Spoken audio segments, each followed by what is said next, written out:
चलो बेटा ये मुंह के नीचे करो, मुंह के नीचे देश की राजधानी दिल्ली में जहां पर ईडी बैठी हुई है, सीबीआई बैठी हुई है, इनकम टैक्स डिपार्टमेंट बैठा हुआ है, देश के प्रधानमंत्री बैठे हुए हैं, गृह मंत्री बैठे हुए हैं और सबसे बड़ी चीज चुनाव आयोग बैठा हुआ है। उनकी नाक के नीचे खुलेआम अरविंद केजरीवाल जी के विधानसभा क्षेत्र में 1100 रुपए वोटर्स को रिश्वत के रूप में दिया जा रहा है। करोड़ों रुपए पूर्व सांसद परवेज वर्मा के घर से बरामद हो सकते हैं अगर ईडी वहां पे छापे मारे। ये अवैध धन है मुझे दे दो, छोड़ दो। और वो पैसा खुलेआम वोट खरीदने के लिए बांटा जा रहा है दिल्ली के अंदर। आप लोगों ने अपने कैमरे में उन महिलाओं के वीडियो और फोटो कैद किए हैं जिनको 1100 रुपए दिए गए। उसमें प्रधानमंत्री की फोटो लगी हुई है, कार्ड लगा हुआ है, कार्ड है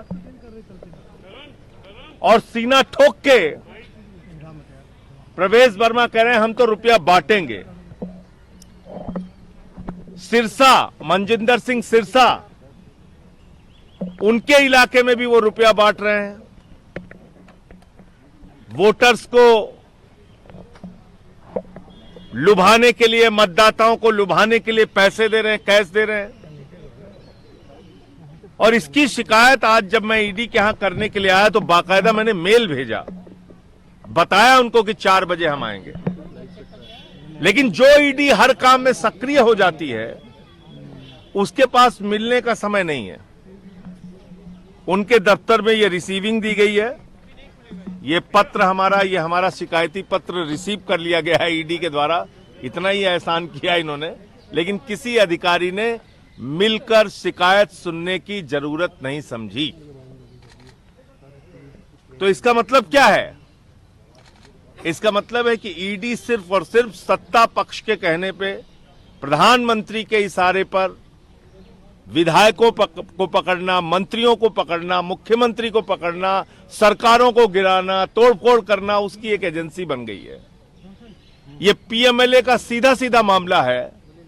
आज भी अगर ईडी छापा मारे, और कल से हम लोग बार बार ये कह रहे हैं, प्रवेश वर्मा को पुलिस प्रोटेक्शन मिली हुई है, पुलिस वहां पे खड़ी है, पुलिस के संरक्षण में वो रुपया बांट रहा है।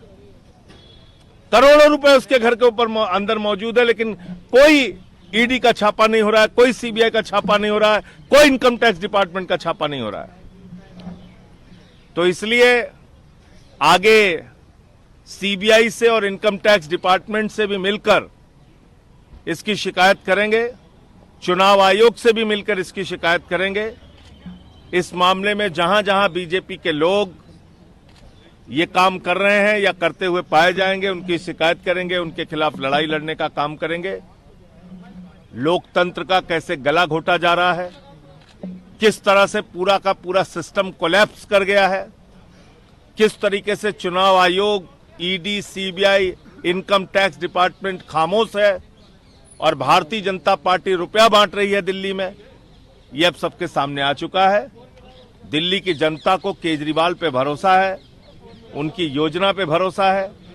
जैसे उन्होंने बिजली फ्री, पानी फ्री, शिक्षा फ्री, इलाज फ्री, बुजुर्गों की तीर्थ यात्रा फ्री, माताओं बहनों के लिए बस की फ्री यात्रा दी, ऐसे ही महिला सम्मान राशि 2100 रुपए मुख्यमंत्री बनने के बाद हर महिला के खाते में पहुंचाएंगे। संजीवनी योजना के तहत बुजुर्गों का फ्री इलाज कराया जाएगा। ये जो हमारा संकल्प है उसको हम लोग पूरा करेंगे। भारतीय जनता पार्टी ये नोट बांट के वोट खरीदने की जो योजना चला रही है, ये जनता के सामने एक्सपोज हो चुकी है और जनता इनको जवाब देगी। सर, आपकी प्ली क्या थी? क्या छापेमारी की प्ली है, जांच की प्ली है? क्योंकि वो तो कह रहे हैं कि एनजीओ का पैसा है।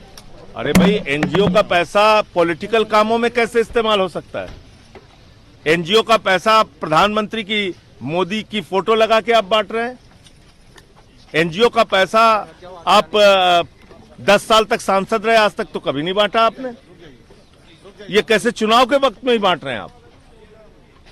ये तो सीधे सीधे एक अवैध धन उनके पास जो करोड़ों रुपए पड़ा है उससे पैसा बांटा जा रहा है। ये सीधे सीधे मनी लॉन्ड्रिंग का मामला है।